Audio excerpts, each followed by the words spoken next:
У сімействі флагманських ліфтбеків «Шкода Суперб» відбулося важливе оновлення. Чеська марка, продовжуючи акуратно балансувати між електрифікацією та традиційними двигунами внутрішнього згоряння, вивела на ринок нову топову версію Суперб.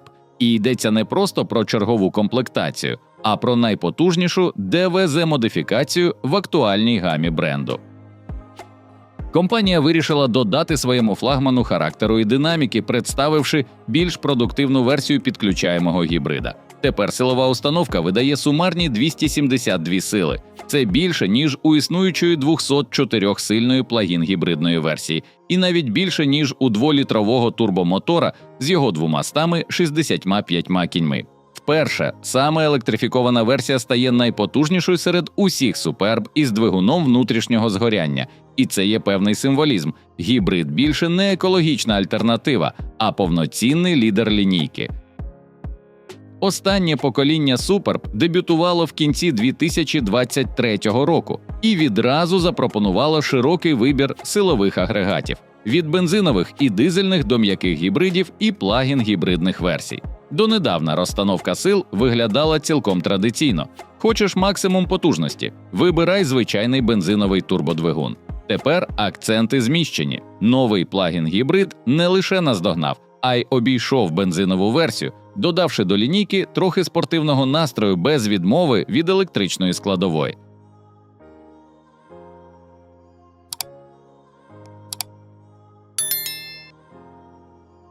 До недавнього часу шанувальникам марки, які вибирали електрифіковані версії, доводилося задовольнятися або м'якими гібридами, або базовою версією підключаємого гібрида потужністю 204 сили. Тепер нова модифікація піднімає планку продуктивності.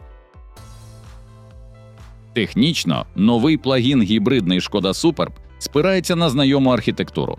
В основі – 1,5-літровий турбомотор покоління Evo 2. Однак двигун доопрацювали і оновили програмне забезпечення. Потужність зросла зі 150 до 177 сил. В результаті максимальний крутний момент збільшився відразу на 50 ньютон-метрів – до 400. У парі з бензиновим двигуном працює електромотор потужністю 116 сил, а вся тяга передається на передні колеса через 6-ступеневий автомат з подвійним щепленням. Як підсумок, сумарні 272 сили потужності. По суті, перед нами найпотужніший серійний автомобіль «Шкода» з ДВЗ в актуальній лінійці. Якщо раніше за динаміку відповідали більш витратні турбовані мотори або навіть атмосферні V6, то тепер естафету прийняла більш ефективна гібридна установка. Розгін нової версії до першої сотні займає 7,1 секунду. Максимальна швидкість – 225 км на годину. Порівняно зі звичайним плагін-гібридом це мінус секунда в розгоні і плюс 5 км на годину максималки. Однак збільшена маса через батарею та передній привід накладають свої обмеження.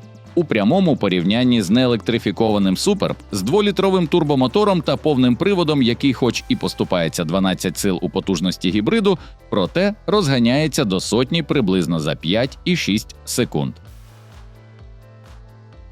Однак потужність тут – це не лише про розгін. Завдяки електромотору високий крутний момент доступний майже миттєво, і це робить Суперб справжнім тягачем.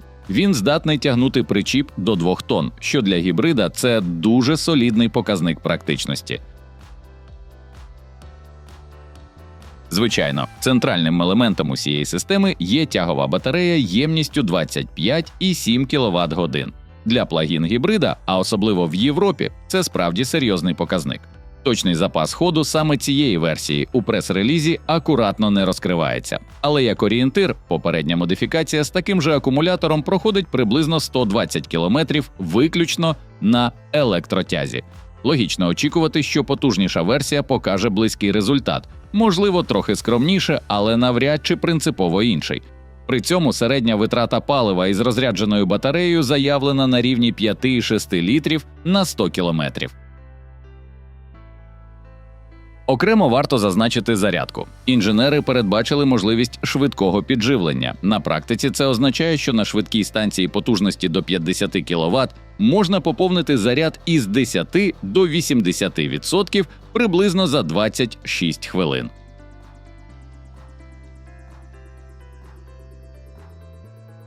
Збільшення потужності і маси, а гібриди завжди важчі за чисто бензинові машини, вимагало перегляду гальмівної системи. Для версії на 272 сили було впроваджено такі доопрацювання. На задній осі встановлені збільшені вентильовані гальмівні диски розміром 310 на 22 мм. Для порівняння, у 204-сильної версії стоять диски 300 на 12 мм. Крім того, змінено аеродинаміку охолодження передніх механізмів. Топ-версія, окрім іншого, передбачає додатковий спеціальний повітряний канал прямо під бампером для більш ефективного обдування.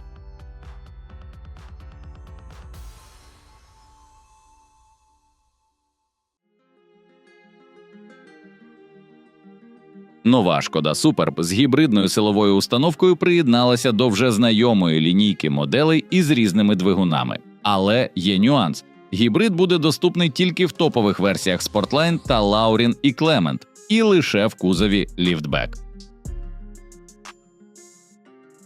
Зовні новий плагін-гібрид майже не відрізняється від звичайної Superb.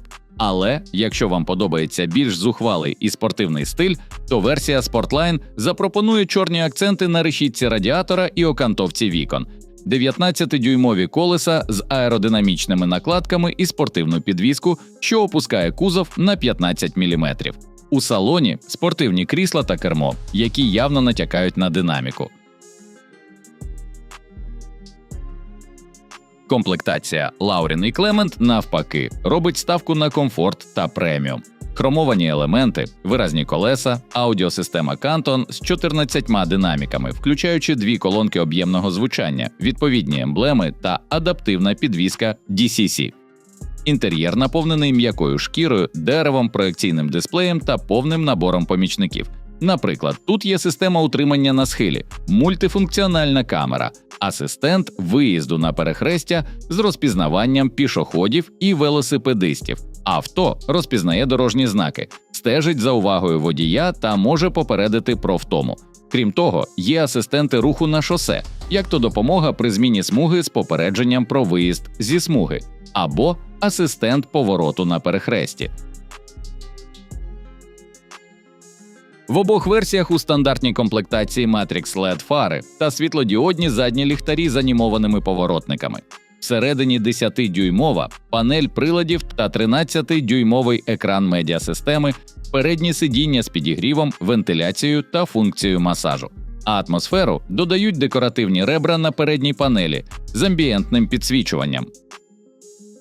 У салоні передбачено 28 відсіків для зберігання будь-яких дрібниць, а об'єм багажника – цілих 645 літрів.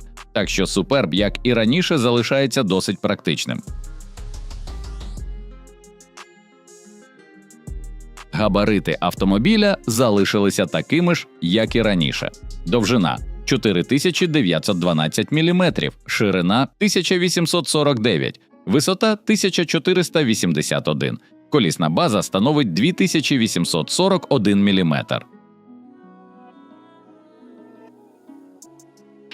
Найцікавіше в новинці – це, звичайно, її цінник. У Чехії на рідному ринку вже оголосили вартість Шкода Суперб із новою плагін-гібридною установкою, а перші авто планують поставити покупцям вже за кілька місяців. Версія Sportline стартує трохи більше 53 тисяч євро, а Laurin і Clement коштує майже 56 тисяч.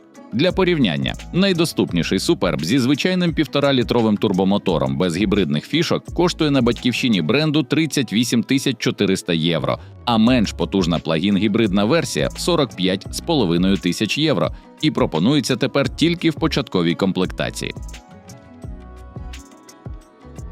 В Україні ситуація виглядає інакше. Тут флагманський ліфтбек пропонується тільки з 2-літровим турбомотором, дизельним або бензиновим, і вибір є між повним та переднім приводом.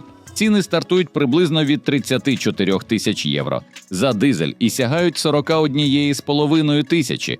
Бензинова версія трохи дорожча – від 35 до 43 тисяч 300 євро.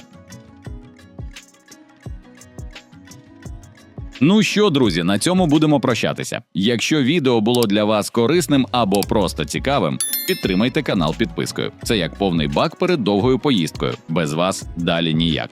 Напишіть у коментарях, що думаєте, чи поділіться власним досвідом. І якщо знаєте когось, хто живе автомобілями так само, як і ми, поділіться цим відео. Нехай у нашому автопарку стане більше однодумців. Побачимось у наступному випуску. Не перемикайтесь!